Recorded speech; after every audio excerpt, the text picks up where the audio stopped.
Assalamualaikum warahmatullahi wabarakatuh. Saya akan melanjutkan materi tentang tenaga kesehatan. Kali ini saya akan membahas mengenai tenaga kefarmasian. Silakan disimak. Saya akan sedikit mengulang tentang apa itu tenaga kefarmasian. Tenaga kefarmasian adalah tenaga yang melakukan pekerjaan kefarmasian, yang terdiri dari apoteker dan tenaga teknis kefarmasian. Perbedaan apoteker dan tenaga teknis kefarmasian yaitu seorang apoteker yaitu seseorang yang sudah lulus dari sarjana farmasi dan telah mengambil sekolah profesi apoteker dan juga telah mengucapkan sumpah jabatan apoteker.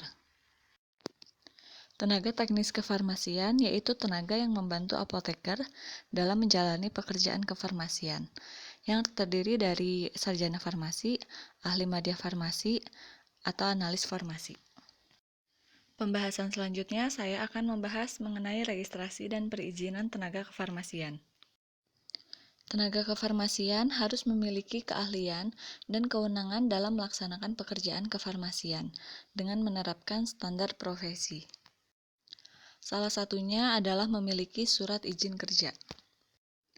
Berdasarkan Peraturan Pemerintah Nomor 51 Tahun 2009, setiap tenaga kefarmasian yang melakukan pekerjaan kefarmasian di Indonesia wajib memiliki surat tanda registrasi.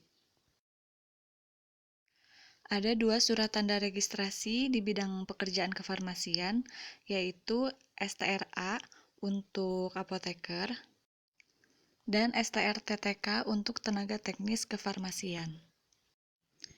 Surat tanda registrasi apoteker dikeluarkan oleh Menteri Kesehatan.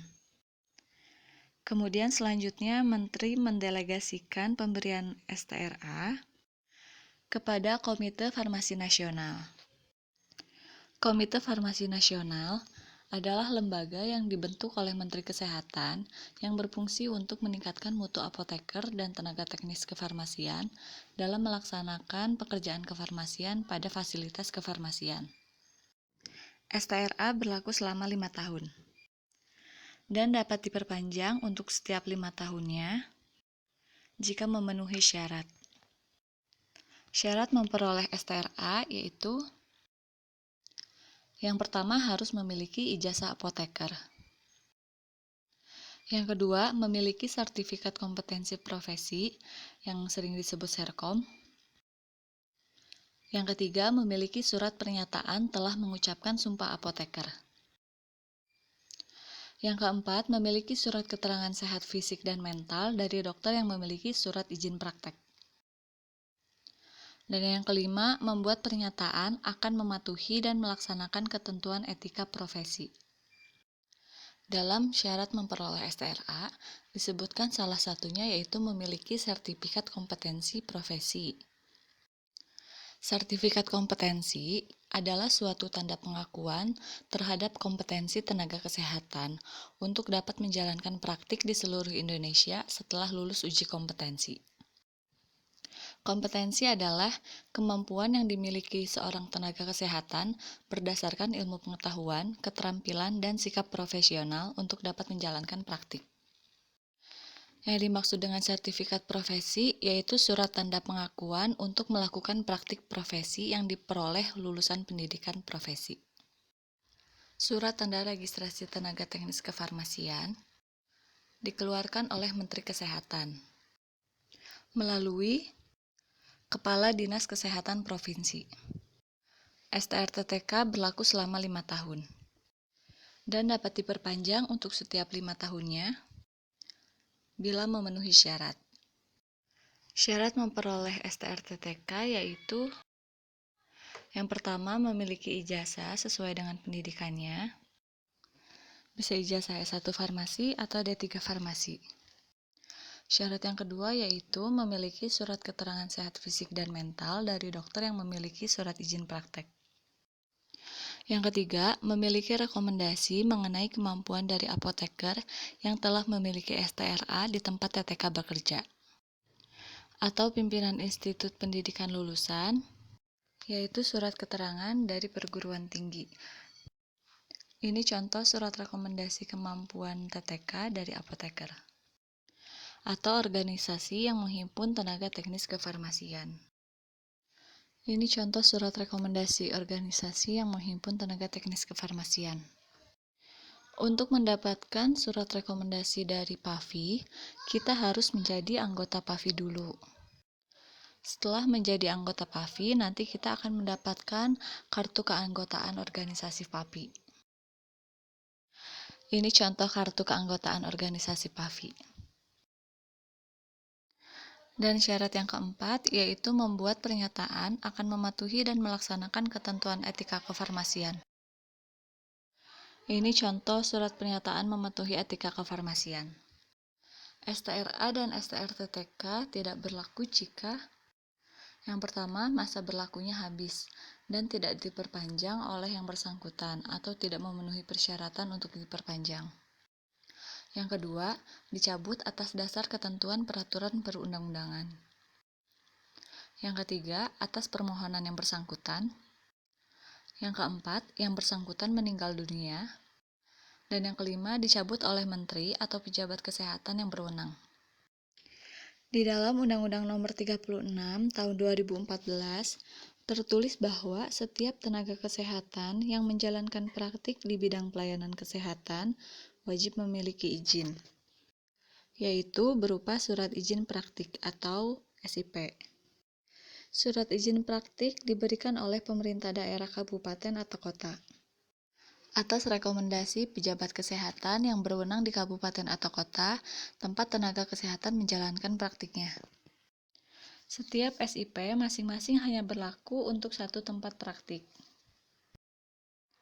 Ketentuan tersebut terdapat dalam Peraturan Menteri Kesehatan Nomor 889 Tahun 2011 tentang registrasi, izin praktik, dan izin kerja. Dalam Permenkes tersebut disebutkan juga setiap tenaga kefarmasian yang melaksanakan pekerjaan kefarmasian di Indonesia wajib memiliki surat izin sesuai tempat tenaga kefarmasian tersebut bekerja. Ada 4 macam surat izin bagi tenaga kefarmasian, yaitu yang pertama, SIPA untuk apoteker penanggung jawab di fasilitas pelayanan kefarmasian. Fasilitas pelayanan kefarmasian itu contohnya rumah sakit dan apotek. Jadi, apoteker tersebut bekerja sebagai penanggung jawab di rumah sakit atau apotek tersebut.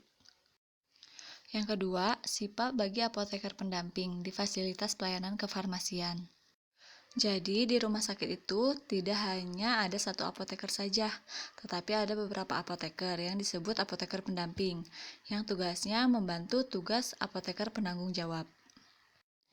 Yang ketiga, SIKA bagi apoteker yang melakukan pekerjaan kefarmasian di fasilitas produksi atau fasilitas distribusi atau penyaluran. Kalau tadi SIPA itu singkatannya Surat Izin Praktik Apoteker yang kerjanya di pelayanan kesehatan. Untuk SIKA singkatannya yaitu Surat Izin Kerja Apoteker. Ini khusus untuk apoteker yang bekerja di industri farmasi, yang kerjanya di pabrik farmasi atau di distribusi farmasi, contohnya di PBF, pedagang besar farmasi. Dan yang keempat, SIPTTK, yaitu bagi tenaga teknis kefarmasian yang melakukan pekerjaan kefarmasian pada fasilitas kefarmasian. Setiap satu SIPA atau satu SIKA bagi apoteker penanggung jawab hanya diberikan untuk satu tempat fasilitas kefarmasian. Apoteker penanggung jawab di fasilitas pelayanan kefarmasian berupa puskesmas dapat menjadi apoteker pendamping di luar jam kerjanya sebagai apoteker penanggung jawab. Dan apoteker tersebut juga harus mempunyai SIPA sebagai apoteker pendamping di tempat kerjanya yang lain.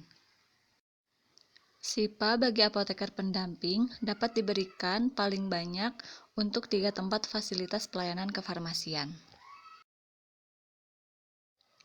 Dan SIPTTK untuk tenaga teknis kefarmasian pun dapat diberikan paling banyak untuk 3 tempat fasilitas pelayanan kefarmasian. Jadi, untuk apoteker pendamping dan tenaga teknis kefarmasian dapat bekerja maksimal di 3 tempat. Syarat untuk membuat SIPA, SIKA, atau SIPTTK sebagai berikut. Harus mempunyai STR yang masih berlaku. Ini contoh STR TTK. Harus ada rekomendasi dari organisasi profesi, yaitu dari IAI untuk apoteker dan PAVI untuk tenaga teknis kefarmasian. Di awal tadi saya sudah berikan contohnya ya. Dan harus ada tempat praktik atau tempat orang tersebut bekerja. Ini contoh untuk surat keterangan dari tempat bekerja. SIPA, SIKA, ataupun SIPTTK masih berlaku sepanjang STRA atau STRTTK masih berlaku. Tempat praktik atau tempat bekerja masih sesuai dengan yang tercantum dalam SIPA, SIKA, atau SIPTTK. Kepala Dinas Kesehatan Kabupaten atau Kota dapat mencabut SIPA, SIKA, atau SIPTTK karena yang pertama, atas permintaan yang bersangkutan. Yang kedua, STRA atau STRTTK tidak berlaku lagi. Yang ketiga, yang bersangkutan tidak bekerja pada tempat yang tercantum dalam surat izin. Yang keempat, yang bersangkutan tidak lagi memenuhi persyaratan fisik dan mental untuk menjalankan pekerjaan kefarmasian dengan surat keterangan dokter. Yang kelima, melakukan pelanggaran disiplin tenaga kefarmasian berdasarkan rekomendasi KFN. Dan yang keenam, melakukan pelanggaran hukum di bidang kefarmasian yang dibuktikan dengan putusan pengadilan. Sekian materi mengenai tenaga kesehatan. Terima kasih. Wassalamualaikum warahmatullahi wabarakatuh.